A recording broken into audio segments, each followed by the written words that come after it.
फिर आपको ये भी डिसाइड करना है कि आप फीडबैक ले किससे रहे हैं, वो इंसान कौन से स्टैटर पे बैठा हुआ है।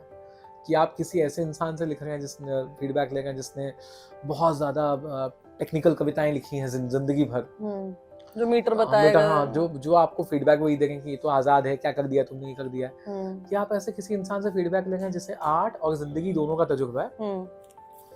दैट्स वेरी इंपॉर्टेंट कि आपका फीडबैक पॉइंट ऑफ कॉन्टैक्ट कौन। देखो, दो तीन शख्स हमेशा होने चाहिए आपकी लाइफ। एक तो आर्ट वाइज जिसको आप कहते हैं कि नहीं यार मैं इसके लेवल पे लिखना चाहता हूँ, या दिस इज समवन हुम आई लुक अप टू, तो वो फीडबैक दे आपको, वहां से लेना है। एक वो जिसमें आपको पता हो कि जिंदगी का तजुर्बा, जिसके पास उसको कविताओं का क्राफ्ट नहीं पता है, और everything that person understands it's coming from और says it's coming from a huge experience of life, तो वो आपको इमोशनल फीडबैक देगा। और एक ऐसा दोस्त जो लिटरली आपको मुंह पे कह सके कि वाहियात लिखा है, जिसके चेहरे पे आपको दिख जाए कि इस लाइन के बाद उसने आपका साथ छोड़ दिया और वो यहाँ लिख लगा, हाँ ठीक है, अच्छी आ गए, हस्बैंड वाइफ ही क्यों ना कोई हो, एकदम अनफिल्टर्ड गालियों वाला फीडबैक दे दे आपको, और वो समझा भी नहीं पाएगा आपको टेक्निकली क्या था, पर वो कहेगा 2 लाइन ठीक थी, उसके बाद मजा नहीं आया। सबसे अच्छा फीडबैक तो वही होता है। इतने उदार हैं लोग कि वो बोलेंगे अरे सर क्या लिखा है, मतलब ये तो बिल्कुल प्रेमचंद के बाद बस आती है ना, ऐसे है ना।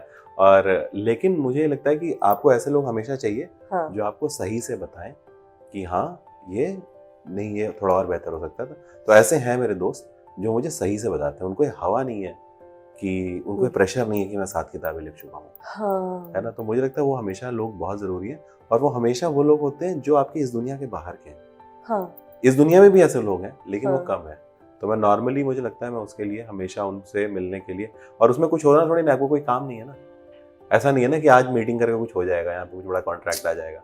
तो मुझे लगता है उसके लिए नो एजेंडा कॉन्वर्सेशन, हाँ, तो वो मुझे बहुत सही लगता है कि कभी भी आप बिना किसी एजेंडा के। तो कई बार जो लड़कियां, I used to teach in all girls school, तो कई बार लड़कियां इतना सुंदर और इतना अच्छा लिख के लाती थी कि मुझे देख के लगता था ये तो मैं भी नहीं लिख सकती हूँ। It's true, right? Sometimes your students amaze you, they are writing better than you, right? And these are 17-18-year-old kids. I was probably around 25-26 at that time. And जहाँ मुझे लगता था कि ये बहुत अच्छा लिखा है, मैं सिर्फ फीडबैक में ये लिखती थी कि बहुत अच्छा लिखा है, and I would write an A+। जहाँ मुझे लगता था कि हाँ इसमें कुछ कमी पेशी है और मैं उन्हें ऐसा कुछ सजेशन दे सकती हूँ जिससे वो सचमुच में इसको ठीक कर सकते हैं, मैं वहीं सजेशन देती थी। और मैं पोइट्री में भी यही करती हूँ। मैं अपनी वर्कशॉप्स में जहाँ मुझे लगता है कि बहुत अच्छा लिखा है, आई टेल पीपल कि सुनो बहुत अच्छा लिखा है, इसमें कोई बदलाव की ज़रूरत नहीं है। ज़रूरी नहीं है कि अगर मैं वर्कशॉप ले रही हूँ या मैं टीचर हूँ तो मुझे ही सब कुछ आता है, शायद तुम्हें ऐसा कुछ आता हो जो मैंने कभी सीखा ही नहीं।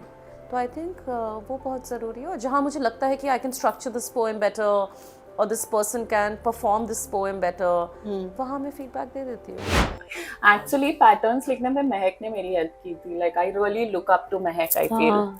सो I was stuck somewhere and I told Mahak that listen, मैंने कुछ लिखा है, आप प्लीज मुझे पढ़ के बताओ, how do I unstuck myself from this. Then she gave me an idea that you can approach it in this way. सब कुछ हो रखा था, ending में I was slightly stuck. Then she gave a small idea and with that, wow, it was complete.